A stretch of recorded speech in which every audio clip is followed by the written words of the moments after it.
All right, folks, another video for you here at bangthebook.com in Las Vegas. I'm Brian Blessing. Pleased to be with you. Follow me on Twitter at Brian Blessing. And don't forget Adam Burke with the Sports Betting Podcast. And all the great information is available to other videos, great articles on Twitter at bangthebook.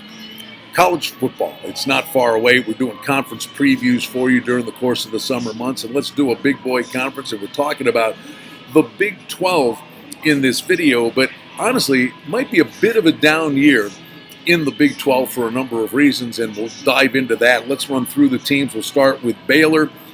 Matt Rule is the head coach. There's a lot of work to do with this Bears program as he tries to put his stamp on it. The good news is a lot of young guys got work last year, so they have tons of returning starters on both sides of the football, and that is a big plus.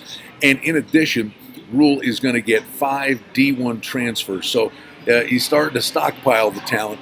Now it's up to him to put his stamp on this program. Iowa State is always one of these intriguing teams for me. They're kind of like Georgia Tech. And why do I say that? Georgia Tech can pull off a big upset and then the following week lay a clunker. And Iowa State is one of these teams that just has to strive for consistency. They can pull off a massive upset and then just lay an ostrich-sized egg. But they are 40-1. We're going to give you odds to win the BCS title, but there are also some numbers that are out there. Odds to make the BCS playoffs. And in a weird, quirky kind of Big 12 year, if you can get into the Big 12 title game, you might find a real nice overlay price. So Iowa State, 40-1 in that particular instance. 8 wins back in 2017. Matt Campbell's the head coach, actually won a bowl game for Iowa State. So they're really taking strides forward. And they do have experience on both sides of the ball, and that's a big deal. We go to Kansas with David Beatty. 3 wins in 3 years. This guy's on the hot seat. He's got to get it done. Now, he does have solid recruiting classes with which to work. It just hasn't translated to success on the field.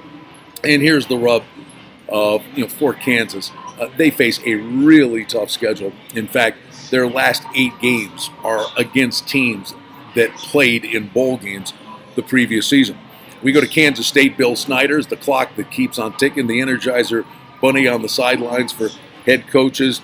Run and stop the run's kind of going to be his mantra here. They really do like to ground and pound and count on their defense. And it was a young team last year that did gain experience, so they could take a step forward. And I think this is a respect number from Snyder's perspective, 40-1 to make the BCS playoffs. Oklahoma, now, they are 25-1 to win the whole thing. But here's the telling thing. They are the class of the Big 12 simply. Plus 350 is the number for the Sooners to make the BCS playoffs. And the bottom line is they're going to have that big opportunity in a down year in the Big 12. Bob Diaco was really hurt by graduation. Obviously, we know all about Mayfield. The quarterback goes number 1 overall in the NFL draft, and it will be Kyler Murray, a former Texas A&M quarterback, that will take the reins for Oklahoma. The one thing we know is year in, year out, powerhouse program always can replenish. Oklahoma State, 200-1 to win the whole thing, 25-1 to make the BCS playoffs for Mike Gundy. Now, he loses Mason Rudolph, and on top of that, wide receiver James Washington. So 2 studs, and that offense is gone. So I think this will be kind of a transition for Oklahoma State. But I think these are one of these situations where keep tabs on them. And I would envision once Gundy gets to work with these guys and the season rolls along, I would look for improvement in the back half of the season for the Cowboys. TCU, again, massive respect for Gary Patterson, 101 to win the whole thing, 20-1 to make the BCS playoffs. And listen, with Patterson on the sidelines, you've got a puncher's chance, albeit this is a team that lost an awful lot of offense.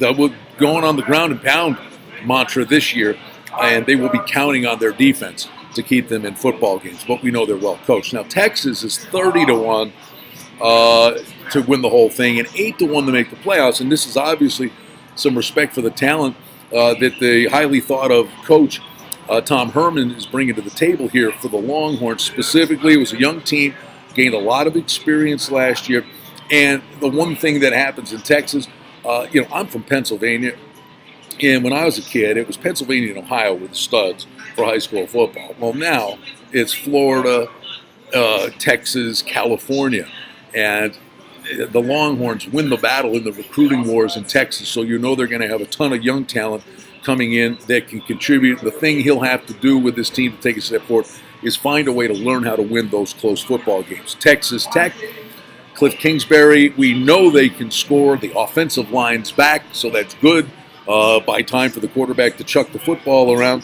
The bottom line is it's a team that could always score, and they get 10 starters back on the defensive side of the ball, because that's where the Red Raiders always have to find ways to improve, and that's on defense, and they do have a lot of experience back, so that is a plus for the Red Raiders. West Virginia is an interesting team. 60-1 is the number for them to win it all. 10-1. So second choice here in the Big 12 to make the BCS playoffs. Will Greer, the senior quarterback, he had a finger injury last year, cut his season short, but this kid can sling it around. 3,490 yards, 34 touchdowns. It's an experienced team, and Greer does get his wide receivers back, so the offense should be clicking, and the D has to improve. I would keep tabs on West Virginia as an over team this year. I think they will put a lot of points on the board. Never too soon to start thinking about football. There's a little Cliff Notes version of preview for you at bangthebook.com for the Big 12. Inviting you to check the Sports Betting Podcast with our pal Adam Burke, and follow me on Twitter at Brian Blessing. Always fun to be with you from Las Vegas, and we'll do it again next week right here at bangthebook.com.